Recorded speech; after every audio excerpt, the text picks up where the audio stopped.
కొన్ని సందర్భాల్లో ఈ ప్రాపర్టీని వీళ్ళేం చేస్తారు, ఈ పిల్లలు కాస్త పెద్దయిన తర్వాత తల్లిదండ్రుల చేత బలవంతంగా ఆ హక్కుని పూర్తిగా తమ వైపు స్వాధీనం చేసుకునే ప్రయత్నం చేస్తారు. అంటే ఇక్కడేం చేస్తున్నారు, పేరెంట్స్‌ని గాని, ఇంట్లో ఉన్న పెద్దవాళ్ళు, తాతలు, ముత్తాతలు ఉంటే తాతలు వీళ్ళందరిని కూడా వృద్ధాశ్రమాల్లో పడేసి, ఆ ప్రాపర్టీ మీద నాకు హక్కు కావాలని చెప్పి తల్లిదండ్రులు కూడా పట్టించుకోకుండా వాళ్ళ ద్వారా గిఫ్ట్ డీడ్‌లని ఇలా రకరకాల రూపంలో ఆ ప్రాపర్టీని తీసేసుకొని పేరెంట్స్‌ని పట్టించుకోకుండా ఉన్నటువంటి పరిస్థితులు కొన్ని సందర్భాల్లోను.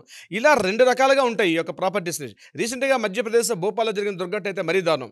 పెద్దవాళ్ళు ఏం చేశారంటే ఆ ప్రాపర్టీని గిఫ్ట్ డీడ్ రూపంలో పిల్లలకి రాసిచ్చేశారు. పిల్లలు ఆ ప్రాపర్టీని అనుభవిస్తూ తల్లిదండ్రులను తీసుకెళ్ళి పట్టించుకోకుండా వాళ్ళకి కనీసం అంటే 60 ఏళ్ళు దాటిన ఆ వ్యక్తులకి వాళ్ళకి కనీసంటి ఉపాధి అంటే ఏంటి? వాళ్ళకి ఫుడ్ పెట్టాలి, ఒక షెల్టర్ ఇవ్వాలి, మినిమమ్ ఒక మెడిసిన్స్, టాబ్లెట్స్ ఇవ్వాలని కనీసమైన ఒక జ్ఞానం కూడా లేకుండా వాళ్ళని రోడ్డున పడేసినటువంటి వాళ్ళు అనేక లక్షల కోట్లు ఉంటారు మన భారతదేశంలో. ప్రతిరోజు ఈ సందర్భంగా ట్రిబ్యునల్స్ ఏర్పాటు చేశారు. ఆర్‌డీఓ ఆధ్వర్యంలో ఆయనకు ఒక ఫస్ట్ క్లాస్ మ్యాజిస్ట్రేట్ హోదా ఇచ్చారు. ఆర్‌డీఓ గారి దగ్గర రోజుకి కనీసం 10 మంది క్యూలు కడుతూ ఉంటారు కొత్త కేసులు. అంటే ఈ రకంగా పిల్లల చేత మేము నెట్టివేయబడ్డాం, వెలివేయబడ్డాం కాబట్టి మమ్మల్ని మా యొక్క ప్రాపర్టీస్‌ని ఆ పిల్లల్ని మరలా మేము ఏవైతే ఇచ్చేసామో ఆ ప్రాపర్టీని మరలా వెనక్కి తెప్పించమని చెప్పి కొత్తగా ప్రతిరోజు ఆర్‌డీఓ దగ్గర కేసులు ఎక్కువైపోయినాయి.